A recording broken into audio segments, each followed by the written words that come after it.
"I'll protect you both," whispered the outlaw to the widow. Then bounty hunters arrived. The autumn wind cut through the canyon like a knife through cloth, cold and merciless. Dried leaves scattered across the rocky ground, and somewhere in the distance a raven called out, its voice swallowed by the vastness of the Montana wilderness. The year was 1879, and the land still remembered blood. Cole Brennan rode hard, his black stallion's hooves pounding against the earth in a desperate rhythm. Behind him, 3 riders closed the distance, their rifles glinting in the fading light. Bounty hunters. They had been tracking him for 6 days, relentless as wolves on a wounded deer. His side burned. The bullet had grazed his ribs 2 miles back, tearing through leather and flesh, leaving a trail of crimson on his shirt. Every breath felt like swallowing glass. He pressed his hand against the wound, felt the warm slickness of blood between his fingers. The world tilted slightly, edges blurring. He needed to stop, needed shelter, needed anything but the open trail where they could pick him off like target practice. Through the pines ahead, he spotted it. A small cabin, smoke curling from its chimney, nestled against the hillside like it had grown there naturally. A barn stood nearby, weathered and leaning slightly to the left. Laundry hung on a line, white shirts dancing in the wind like ghosts. Someone lived there, someone who might help, or someone who might turn him in for the $500 reward on his head. Cole didn't have the luxury of choice. He veered off the main trail, pushing his horse toward the property. The stallion stumbled, exhausted, foam flecking its mouth. Behind him, shouts echoed through the trees. They had seen him turn. He made it to the barn just as his vision started to swim. Dismounting was more like falling. His boots hit the ground and his knees buckled. He grabbed the barn door to steady himself, pushed it open with his shoulder, and stumbled inside. The smell of hay and horses filled his nose. Dim light filtered through cracks in the walls. His stallion followed him in, sides heaving, and Cole had just enough strength left to close the door before everything went dark at the edges. He heard voices outside. A woman's voice, clear and firm. Then a child's, higher, questioning. Cole tried to move deeper into the barn to hide, but his legs gave out. He collapsed into the straw, hand still pressed against his bleeding side, hat falling from his head. The barn door creaked open. Light spilled in, and with it came a silhouette. A woman, tall and straight-backed, holding a rifle. She stood perfectly still, staring down at him with eyes that had seen too much to be easily fooled. Cole looked up at her, blood on his lips, and tried to speak. No words came, just a question in his gaze, a plea without sound. Behind her, in the yard, the bounty hunters were getting closer. Their horses snorted. Leather creaked. Time was running out. The woman's finger hovered near the trigger. Her jaw tightened. And then, without a word, she stepped inside and closed the barn door behind her. Anne Sullivan had not expected to find a dying man in her barn. She had expected to find a stray dog, maybe a drifter, looking for a place to sleep. But not this. Not a man with blood pooling beneath him, eyes half closed, breathing shallow and ragged like a wounded animal. She kept the rifle steady, barrel pointed at his chest. Her hands did not shake. They had not shaken in a long time. Not since the night her husband was murdered in this very yard. The man on the ground was young, maybe 30, with dark hair, matted with sweat, and a face carved from hard living. His shirt was soaked through with blood, his gun belt still strapped to his waist. Outlaw, she thought. Had to be. No honest man rode that hard with that much fear in his wake. Outside, voices grew louder. Boots crunched on gravel. The bounty hunters were searching the property. The man's eyes opened fully then, locking onto hers. He did not beg, did not plead. He just looked at her with a gaze that held no lies, only exhaustion and something else. Resignation, maybe. Like he had already accepted whatever came next. Anne made a decision in the span of a heartbeat. She lowered the rifle, stepped closer, and knelt beside him. Up close, she could see the wound clearly. A deep graze along his ribs, bleeding, but not fatal if treated soon. She had seen worse during the war years, when she worked as a nurse in the field hospitals. "Can you stand?" she whispered. He nodded, though his face said otherwise. She grabbed his arm, hauled him up with strength that surprised them both. He bit back a groan, leaned heavily against her, and together they moved toward the back of the barn where old hay bales were stacked high. She shoved them aside, revealing a narrow space behind, a hiding spot she had built herself after her husband died, just in case those men ever came back. Get in, she said. Do not make a sound. He crawled into the space without question. She piled the hay back, covering him completely, then stood and brushed straw from her skirt. Her heart pounded, but her face remained calm. The barn door burst open. 3 men entered, hats low, guns drawn. The leader was a tall man with a scar running down his neck. He looked around, eyes scanning every corner. Ma'am, he said, tipping his hat slightly, we are tracking a dangerous criminal. Have you seen anyone come through here? Anne met his gaze without flinching. I have seen no one. The man studied her for a long moment. Behind him, one of the others kicked at the straw, poked his rifle into dark corners. Anne's pulse roared in her ears, but she stood still as stone. Finally, the leader nodded. If you do see him, there is a reward. $500. Tell the sheriff in town. I will, Anne said. They left. She waited until the sound of hooves faded completely before pulling the hay aside. The man looked up at her, confusion and gratitude warring in his expression. Why? He asked, voice rough. Anne stared down at him, rifle still in her hand. Because you are going to help me kill the men who murdered my husband. Cole Brennan woke to the smell of broth and the feeling of clean bandages wrapped tight around his ribs. He blinked against the dim light, realizing he was no longer in the barn but inside the cabin, lying on a cot near the fireplace. The room was small and simple, wooden walls bare, except for a single photograph of a man in uniform and a cross hanging above the mantel. His guns were gone, his boots too. Smart woman. She sat across from him in a rocking chair, mending a shirt by lamplight. Her son, a boy of maybe 8 or 9, slept curled up on a blanket in the corner. The fire crackled softly, casting dancing shadows across the room. You have been asleep for 2 days, Anne said without looking up from her stitching. Fever broke this morning. Cole tried to sit up. Pain flared through his side and he fell back with a grunt. Do not move yet, she said. You will tear the stitches. He obeyed, staring at the ceiling beams. Why are you helping me? I told you why. I need something from you. You do not even know who I am. She set down her needle and finally looked at him. Her eyes were the color of storm clouds, gray and unyielding. I know you are Cole Brennan. I know there is a price on your head for bank robbery and murder in Silver Creek. I know the law wants you dead or in chains. Cole closed his eyes. Of course she knew. Everyone in the territory knew his name by now. I did not kill anyone, he said quietly. They all say that. I mean it. He opened his eyes again, met her gaze. My brother and I were set up. We went to that bank to deposit money, not steal it. But the marshal, a man named Taggart, he had his own plans. He robbed the bank himself, shot the clerk, and blamed us. Anne said nothing, just watched him with that same unreadable expression.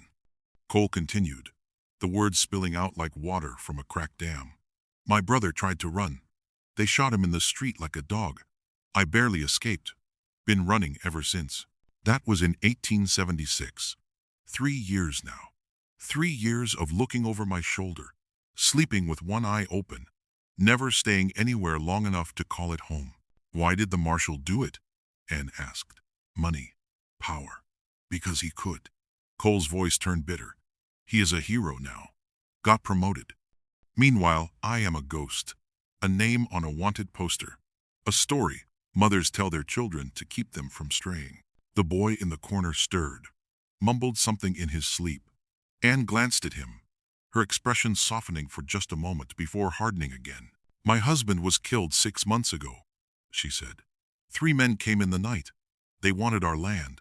He fought back and they shot him in front of me and my son. The sheriff did nothing. Said there was no proof, no witnesses besides me, and a widow's word means nothing out here. Cole understood then. She was not helping him out of kindness. She was hiring him. "You want revenge," he said. "I want justice. There is a difference. Not always." She stood, walked to the window, looked out at the darkening sky. "Those men will come back. They always do. And when they come, I need someone who knows how to fight. Someone who has nothing left to lose." Cole stared at her back, at the rigid line of her shoulders, the way she held herself like a soldier preparing for battle. "All right," he said. "I will help you. But when this is done, I keep moving. I do not stay." Anne turned, nodded once. Agreed. But neither of them believed it. The town of Hollow Creek sat in the valley like a collection of weathered bones. Storefronts leaning into each other, as if for support. Dust coated everything, turned the air hazy in the afternoon. Sunday, Anne walked down the main street with her son Thomas at her side, a basket of eggs tucked under her arm. She nodded to the shopkeeper, smiled at the preacher's wife, played the part of the quiet widow just trying to survive. But her heart hammered against her ribs because she had seen them. 3 horses tied outside the saloon, saddles still dusty from hard riding. Bounty hunters. They had arrived that morning, asking questions, showing a sketch of Cole Brennan's face to anyone who would look. Thomas tugged at her sleeve. "Mama, can we go home now?" "Soon, sweetheart. I need to get flour first." She guided him toward the general store, keeping her pace steady, her face calm. Inside, old Mr. Henderson weighed her eggs, while his wife wrapped brown paper around a block of soap. Through the window, Anne watched one of the bounty hunters step out of the saloon. He was tall, wore a black duster, and had the kind of face that had forgotten how to smile years ago. "Heard there is excitement in town," Mr. Henderson said, counting coins into her palm. "Manhunters looking for that outlaw fellow, the one who killed all those people up in Silver Creek." Anne's fingers closed around the coins. "Is that so? $500 reward," Mrs. Henderson added, eyes bright with gossip. "Can you imagine? That kind of money could change a person's life." "I suppose it could," Anne said quietly. She took her flour, gathered Thomas, and headed for the door. The bounty hunter was closer now, standing in the middle of the street, eyes scanning every face that passed. Anne kept walking, head down, pulling Thomas along. "Do not look. Do not run. Just keep moving." "Ma'am." The voice stopped her cold. She turned slowly. The bounty hunter stood 3 paces away, hat tipped back, hand resting casually on his gun belt. "Yes?" Her voice did not shake. "You live out past Miller's Ridge, do not you? The Sullivan place?" "I do." He stepped closer. Up close, she could see the scar across his knuckles, the way his eyes measured everything like he was calculating worth. "We are looking for a man. Dangerous. Might be hiding in the area. You seen any strangers around your property?" Anne met his gaze without flinching. "I have not seen anyone. It is just me and my boy out there, trying to keep the ranch running since my husband passed." The hunter studied her for a long moment. Thomas pressed closer to her side, small hand gripping her skirt. Finally, the man nodded. "If you do see anything, you come find me. Name is Garrett. I will be in town for a few days." "I will remember that," Anne said. She walked away, forcing herself not to hurry, not to look back. By the time she reached their wagon at the edge of town, her hands were trembling. She lifted Thomas onto the seat, climbed up beside him, and took the reins. The ride home felt longer than usual. Every shadow seemed to hold eyes. Every sound made her flinch. When the cabin finally came into view, she let out a breath she had not realized she was holding. Cole stood in the doorway, shirt unbuttoned, bandages visible beneath. He had been watching the trail, waiting. When he saw her face, he knew. "They are here," Anne said, climbing down from the wagon. "In town, asking questions." Cole's jaw tightened. "How many?" "3 that I saw. Maybe more." He looked toward the ridge, then back at her. "I should leave. Tonight. Before they start searching properties." "No." The word came out harder than she intended. Thomas was already running toward the house, but Anne stayed where she was, facing Cole. "We made a deal. You help me, and I hide you. Those men who killed my husband, they will be back soon. I can feel it. If you leave now, I have nothing." Cole stared at her, conflict clear in his eyes. He was an outlaw, a runner, a man who survived by never staying in one place too long. But something had changed in the past few days. Something neither of them wanted to name. "All right," he said finally, "but if they come here, if they find me, you say I forced you. You say I threatened your boy. You hear me?" Anne nodded, though they both knew she would never say that. She walked past him into the cabin, and Cole stood there in the fading light, watching the valley below, where bounty hunters searched for ghosts. The days that followed moved slowly, stretched thin like threadbare cloth. Cole kept to the barn and the back of the property where the trees grew thick enough to hide a man. He worked in silence, fixing the broken fence posts. Anne's husband had never gotten around to mending, patching the roof where rain had leaked through all winter, chopping wood until the pile stood higher than it had in months. Anne watched him from the kitchen window. While she kneaded bread dough, his movements were careful, measured, like a man who had learned to conserve energy for when it mattered most. The wound in his side was healing, but he still favored it, still pressed his hand there when he thought no one was looking. Thomas followed Cole everywhere. The boy had been silent for months after his father's death, barely speaking except when necessary. But something about the tall stranger with the sad eyes had loosened the knot in his throat. He asked questions. He laughed. He ran through the grass chasing grasshoppers, while Cole mended the chicken coop. "Can you teach me to shoot?" Thomas asked one afternoon, standing beside Cole at the woodpile. Cole set down the axe, wiped sweat from his brow. "Does your mama know you are asking me that?" "She said I need to learn someday. Said Papa was going to teach me before he died." Cole glanced toward the cabin where Anne stood hanging laundry on the line. The wind caught her dark hair, pulled it loose from the braid she kept it in. She looked tired. She always looked tired. "All right," Cole said. "But we do it proper. No fooling around. A gun is not a toy." Thomas nodded solemnly, eyes bright, with something that looked like hope. That evening, as the sun dipped low and painted the sky in shades of gold and crimson, Cole set up tin cans on the fence rail. He showed Thomas how to hold the pistol, how to line up the sight, how to squeeze the trigger instead of pulling it. Anne stood on the porch watching, arms crossed, face unreadable. The first shot went wide. The second clipped the fence post. The third knocked a can clean off with a metallic ping that echoed across the valley. Thomas whooped, jumping up and down. Cole allowed himself a small smile, the first Anne had seen since he arrived.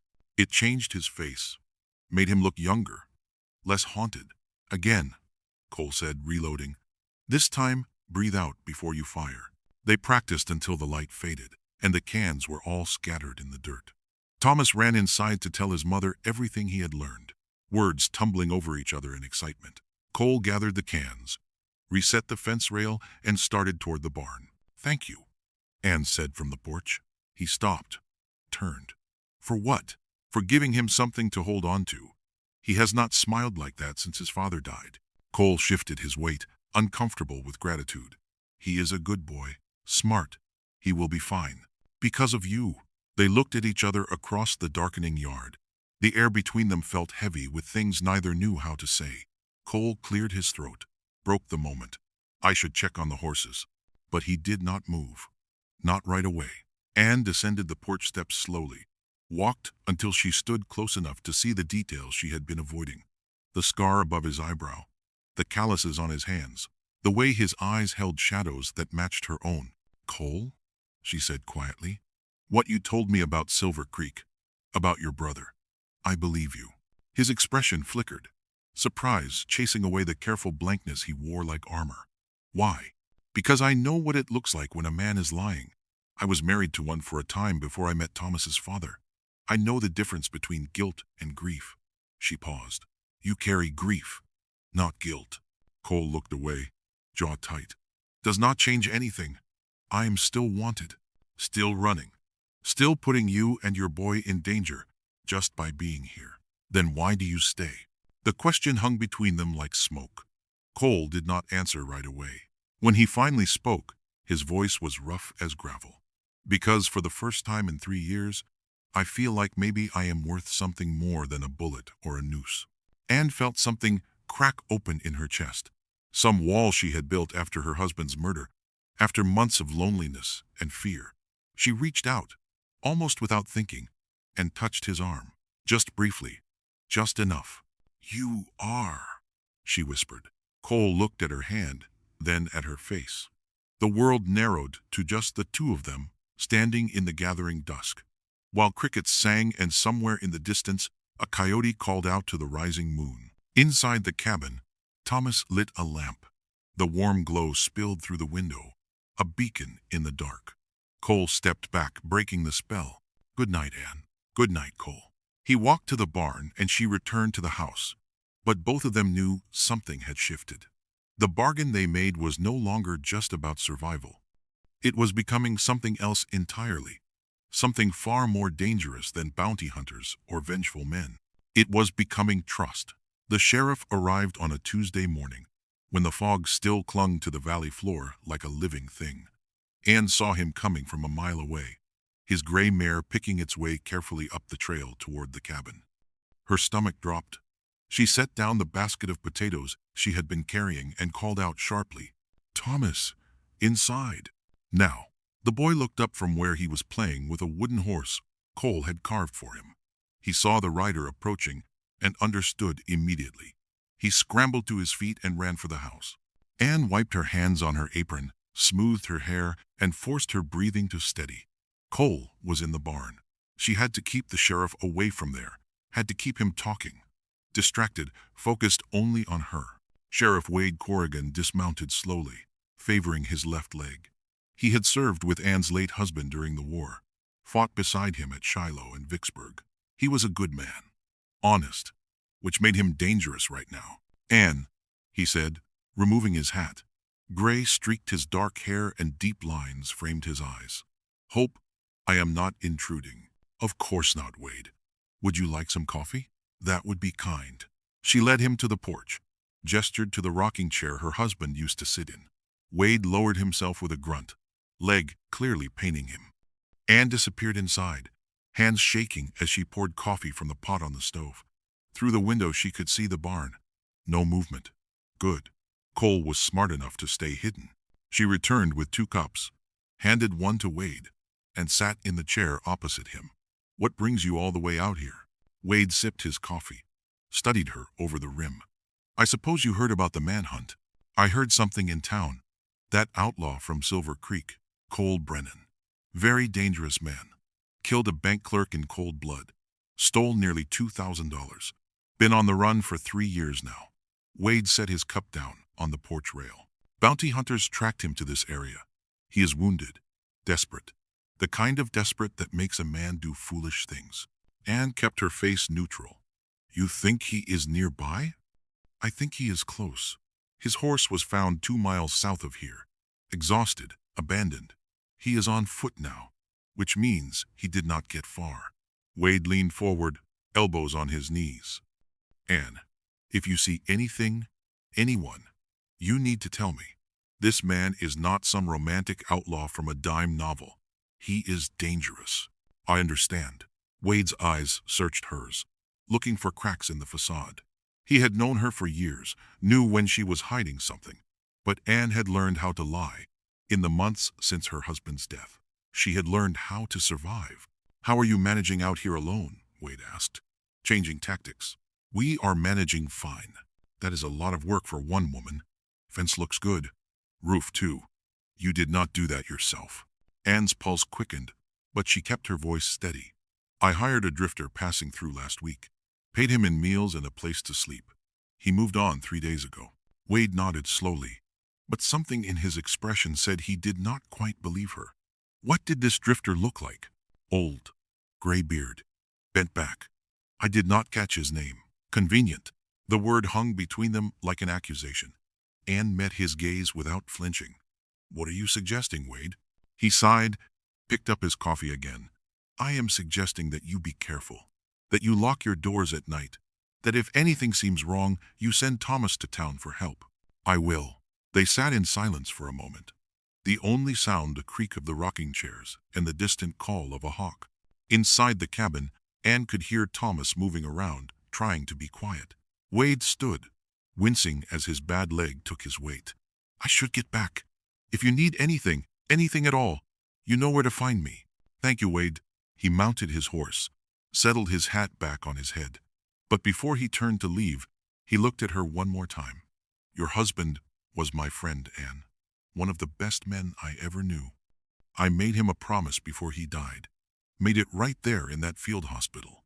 I promised I would look after you and Thomas if anything happened to him." Anne's throat tightened. "I know. So I am asking you, as his friend and yours, do not do anything that would make me have to choose between my duty and my promise." He did not wait for a response. He turned his horse and rode back down the trail, disappearing into the fog. Anne sat motionless until the sound of hoofbeats faded completely. Only then did she allow herself to breathe. Only then did her hands start to shake. The barn door opened a crack. Cole stood in the shadows, watching. Their eyes met across the distance. He had heard everything. He knew what she had just risked for him. Anne stood, walked to the edge of the porch. "He will be back. He does not believe me. I know." Cole stepped out into the light, his face grim. "I should leave tonight, before he brings men to search the property." "No, Anne, he is a sheriff. He is not going to let this go. And those men who killed my husband are still out there. They will come back. Maybe tomorrow, maybe next week, but they will come. And when they do, I need you here." Her voice broke slightly. "We need you here." Cole stared at her, jaw working, emotions warring across his face. He was an outlaw, a wanted man, someone who had survived by trusting no one and staying nowhere. But Thomas had started to smile again.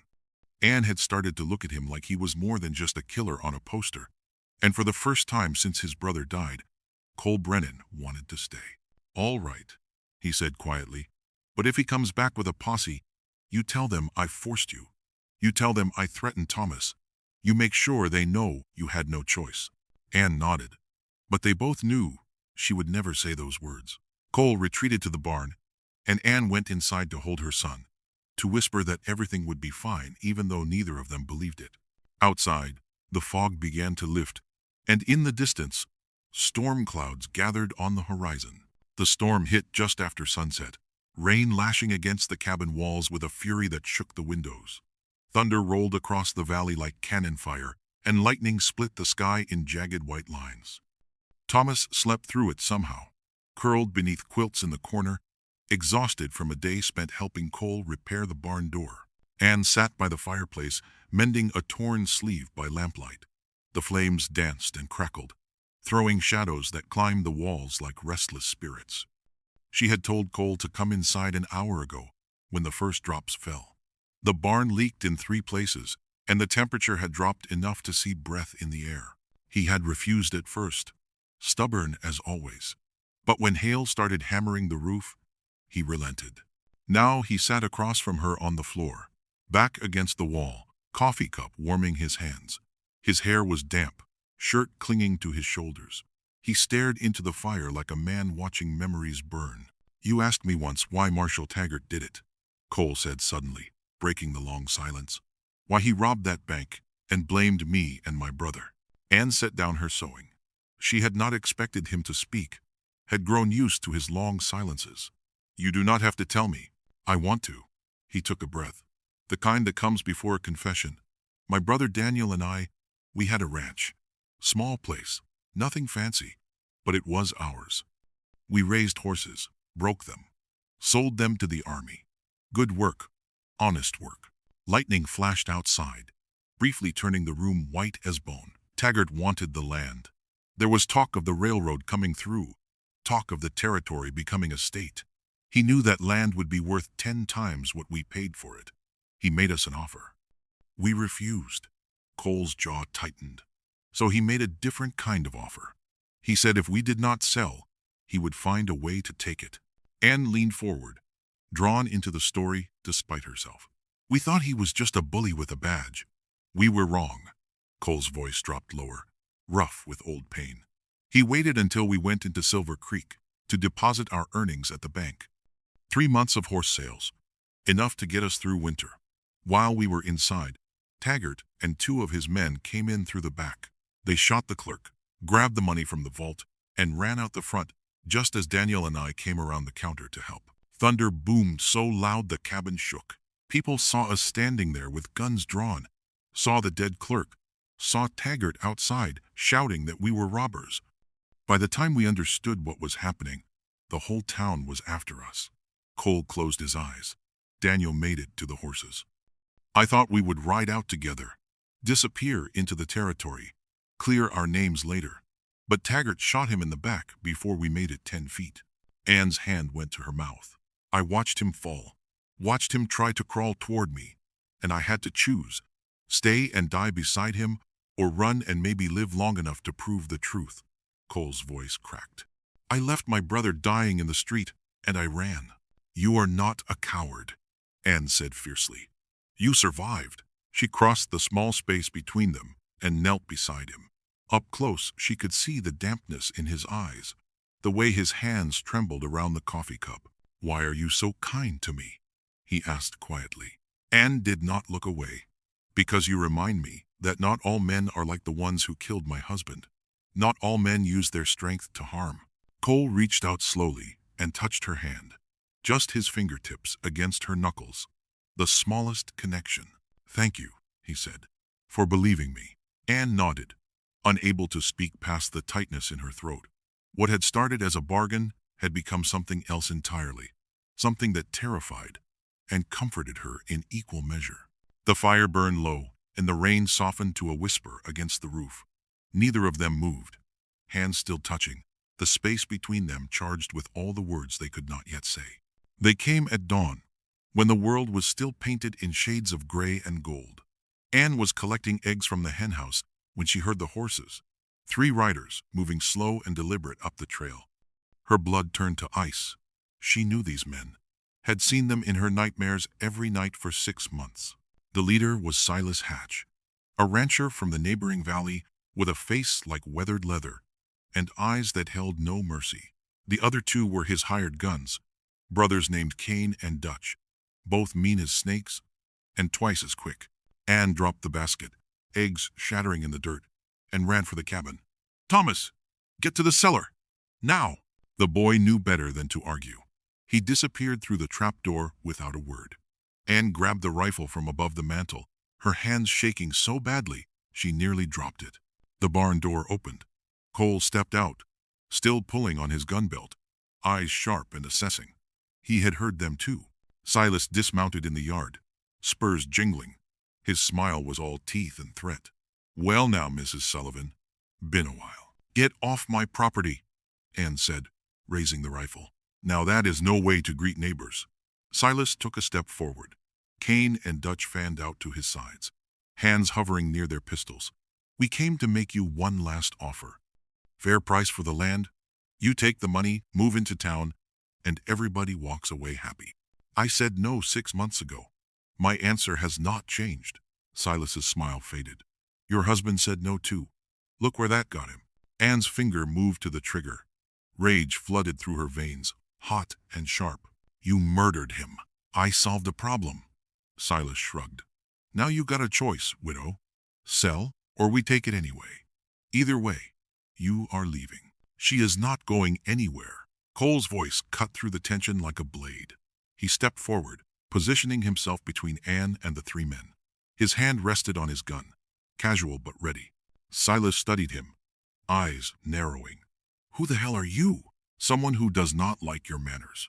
Recognition flickered across Silas's face. Wait, I know you. You are that outlaw. Brennan, there is a price on your head. Cole did not flinch. And there should be one on yours. Difference is, mine is for something I did not do. The yard fell silent, except for the wind rustling through the pines. Silas looked from Cole to Anne and back again, calculating odds, weighing risks. You are making a mistake, widow, Silas said finally.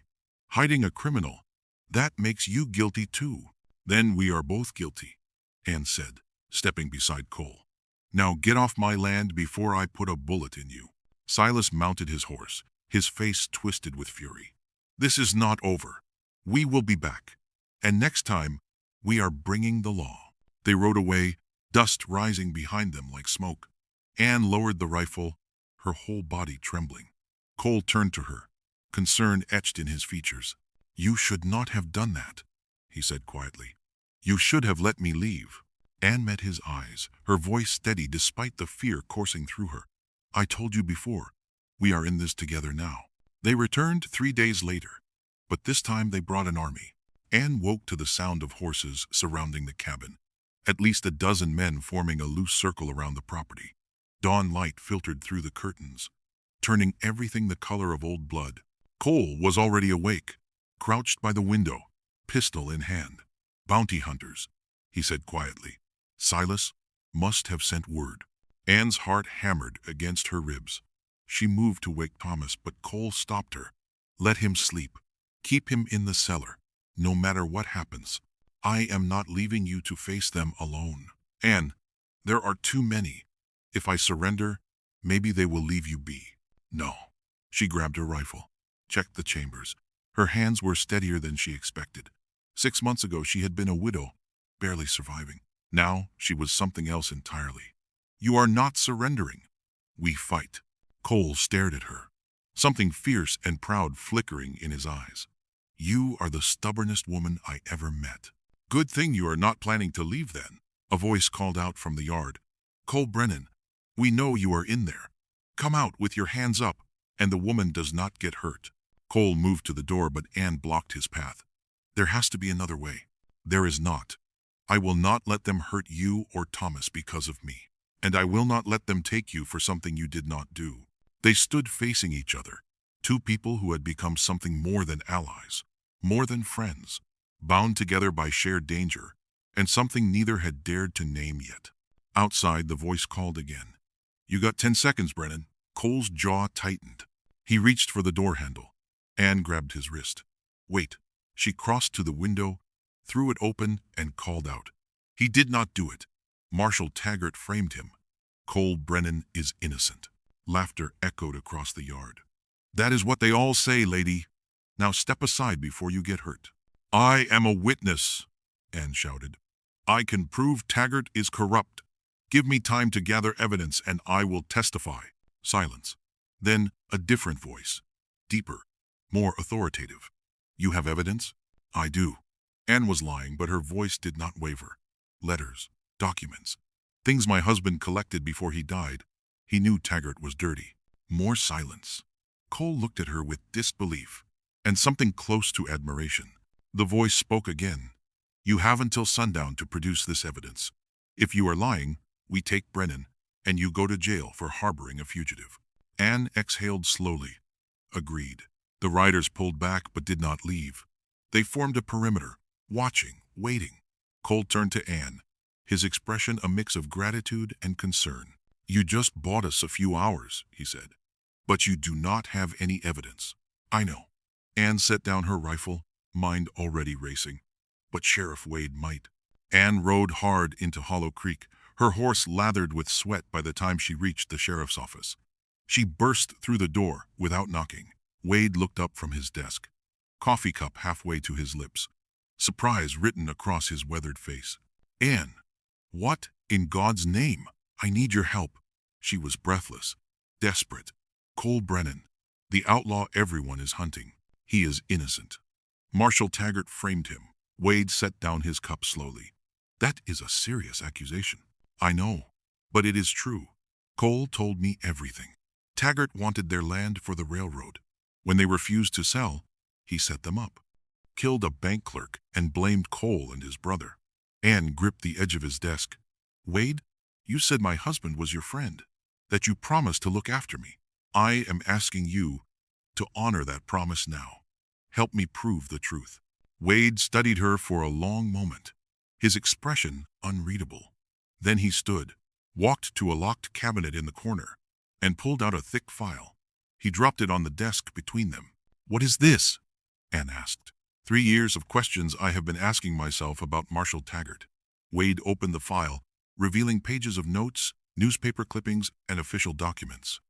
6 months ago, a dying man confessed to me that Taggart paid him to provide false testimony in the Brennan case. I have been investigating quietly ever since." Anne's breath caught. You believe Cole is innocent? I believe Taggart is dirty. I just needed proof before I could act. Wade tapped the file. This is enough to reopen the case. Enough to cast serious doubt on the original conviction. Then why have you not done anything? Wade's jaw tightened. Because Taggart is powerful. He has connections in the territorial government. Going after him without ironclad evidence would be suicide. He paused. But if you are willing to testify, if Brennan is willing to face trial again with this new evidence, we might have a chance. Anne nodded. He will do it. But there are bounty hunters surrounding my property right now. They will kill him before we ever reach a courtroom. Wade grabbed his hat and gun belt. Then we better move fast. They rode back together, the file secured in Wade's saddlebag. When they crested the ridge overlooking Anne's property, they saw the scene below. Bounty hunters still circled the cabin. Smoke rose from the chimney. Cole was inside, waiting, probably preparing to surrender to save her. Wade raised his hand, signaling the riders. His badge caught the sunlight. This is Sheriff Corrigan. Stand down. This man is under my protection, pending a formal investigation into Marshal Taggart.